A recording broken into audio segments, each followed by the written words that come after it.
Hello friends, welcome to our YouTube channel facts to know.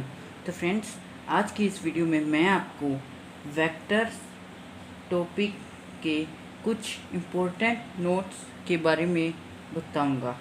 तो friends, आप सब तो ये जानते ही होंगे कि वेक्टर्स क्वांटिटीज़ का एक टाइप है और क्वांटिटीज़ के दो टाइप्स होते हैं। First is scalar scalar quantities, जिन्हें हम शॉर्ट्स में कहते हैं scalars, and second is vector quantities, जिन्हें हम शॉर्ट्स में कहते हैं वेक्टर्स। तो फ्रेंड्स, वेक्टर्स के बारे में इस वीडियो को शुरू करने से पहले आपको जान लेना चाहिए कि स्केलर क्वांटिटीज़ कौन सी क्वांटिटीज़ होती है, ताकि आपको स्केलर क्वांटिटीज़ और वेक्टर क्वांटिटीज़ के बीच का डिफरेंस पता चल जाए।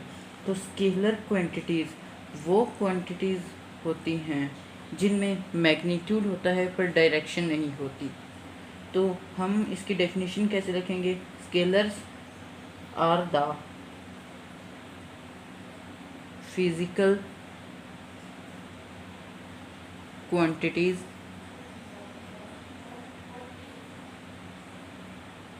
which have magnitude but not direction। तो फ्रेंड्स, इसके एग्जाम्पल्स हैं मास, स्पीड, टाइम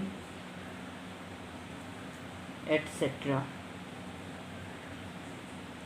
तो देखिए, इसमें हम मास का मैग्नीट्यूड होता है 4.5 kg, 4 Newton, 5 Newton etcetera etcetera, पर इसकी कोई भी डायरेक्शन नहीं होती।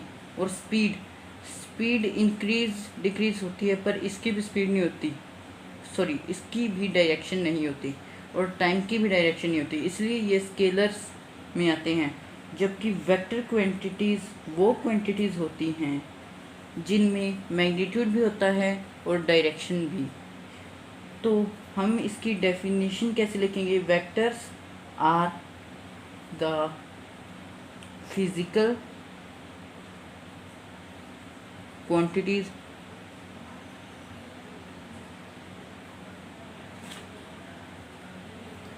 which have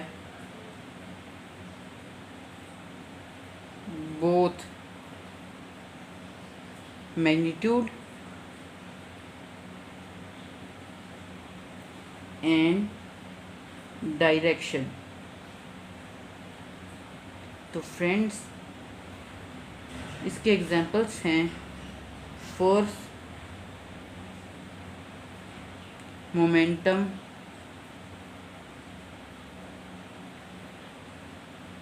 etcetera.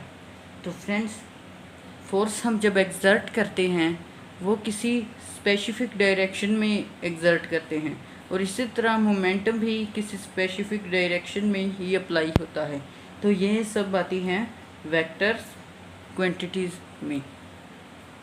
तो फ्रेंड्स, अब मैं आपको बताऊंगा कि हम कैसे स्केलर्स को और वेक्टर्स क्वांटिटीज़ को रिप्रेजेंट कर सकते हैं। तो स्केलर क्वांटिटीज़ को तो हम जैसे हैं वैसे ही डिनोट कर सकते हैं, जैसे मास को फर्स्ट लेटर से m, स्पीड को s, टाइम को t एटसेट्रा। पर वेक्टर्स क्वांटिटीज़ को हम ऐसे डिनोट नहीं कर सकते। हमें वेक्टर क्वांटिटीज़ के ऊपर एक एरो लगाना पड़ता है जो कि दिखाता है कि ये जो क्वांटिटी है वो मैग्नीट्यूड के साथ साथ डायरेक्शन भी रिप्रेजेंट करती है। तो ये देखिए, इसका एग्जांपल ये रहा फोर्स। और एक पॉइंट आप नोट कर लीजिए कि ये जो एरो है ये इस डायरेक्शन में नहीं होगा, ना इसमें। ये जब हम किसी क्वांटिटी के ऊपर लिखेंगे तब ये सिर्फ इसी डायरेक्शन में होगा। तो ये एक इम्पोर्टेंट पॉइंट है, इसलिए आपको इसे नोट करना चाहिए। तो फ्रेंड्स, अब मैं आपको वेक्टर्स के एडिशन के लॉज के बारे में बताऊंगा। तो फ्रेंड्स, ऐसा ही एक लॉ है, general law of addition. General law of addition of vectors.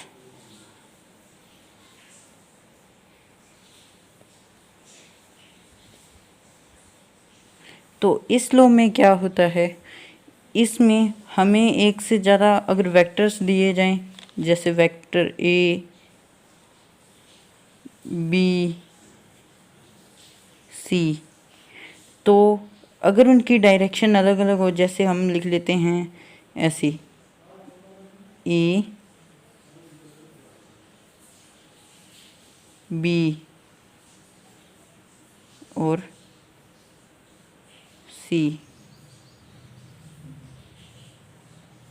तो ये देखिए जैसे ये वेक्टर्स है, इनकी डायरेक्शन ये है, तो हमें इससे इस तरह अरेंज करना होगा कि फर्स्ट वेक्टर के हेड पर सेकंड की टेल आए और सेकंड वेक्टर के हेड पर थर्ड की टेल आए, एटसेट्रा। और फिर हमें जो इसका जो एडिशन करने पर जो वेक्टर मिलता है उसे हम बोलते हैं रिजल्टेंट वेक्टर। तो अब हमें रिजल्टेंट वेक्टर के लिए हमें यहाँ से जो फर्स्ट जो वेक्टर होता है उसकी टेल से और जो लास्ट वेक्टर होता है उसके हेड तक एक वेक्टर बनाना होता है। एक लाइन ड्रॉ कर लेते हैं। तो ये जो लाइन है ये रिजल्टेंट वेक्टर को रिप्रेजेंट करती है।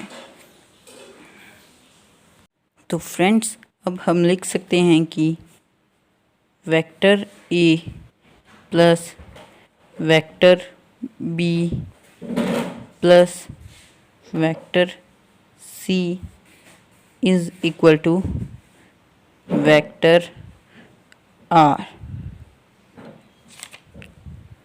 तो फ्रेंड्स वेक्टर के एडिशन का एक और लॉ है जिसे हम बोलते हैं triangle law of vectors.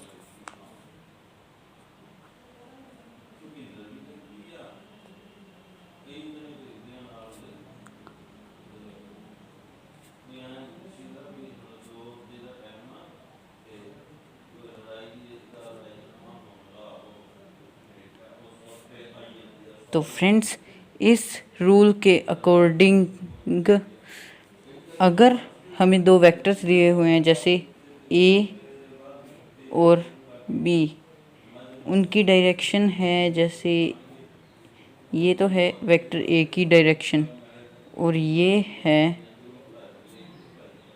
Vector B की डायरेक्शन। तो इस रूल के हिसाब से तो फर्स्ट जो वेक्टर है उसकी टेल से अगर हम सेकंड के हेड तक एक लाइन ड्रॉ करेंगे, ये देखिए हमने की है, तो ये जो लाइन रिप्रेजेंट करेगी ये रिजल्टेंट वेक्टर को रिप्रेजेंट करेगी। तो फ्रेंड्स अब मैं आपको पैरेललोग्राम लॉ ऑफ वेक्टर्स के बारे में बताऊंगा। तो पैरेललोग्राम लॉ जैसे कि नाम से पता लगता है, जैसे हमने पहले में ट्रायंगल लॉ ऑफ वेक्टर में देखा था कि ये इसकी अरेंजमेंट एक ट्रायंगल का फॉर्म लेती है, वैसे ही पैरेललोग्राम लॉ ऑफ वेक्टर में भी कुछ ऐसा ही होता है। Parallelogram law of vector.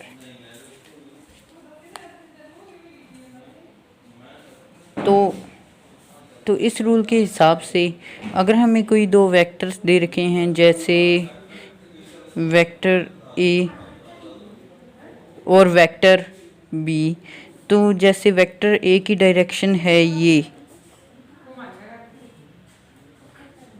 तो वेक्टर ए की डायरेक्शन है ये और वेक्टर बी की डायरेक्शन है ये। तो इसमें ये जो इसे हम एक बार कंप्लीट पैरेललोग्राम में कन्वर्ट कर देंगे। तो ये देखिए इसका जो पैरेललोग्राम होगा वो ए और बी का रिजल्टेंट वेक्टर होगा। तो इसीलिए इसे ये देखिए हमें इसमें पैरेललोग्राम की स्ट्रक्चर बनाई है, इसीलिए इसे पैरेललोग्राम लॉ ऑफ वेक्टर्स कहते हैं। तो फ्रेंड्स आज के लिए बस इतना ही। आई होप कि आपको ये वीडियो पसंद आया होगा। हम इसके आगे का पार्ट नेक्स्ट वीडियो में लेकर आएंगे। And if you have any query ask me in the comment box. Please like and share this video and subscribe our channel, and thanks for watching this video.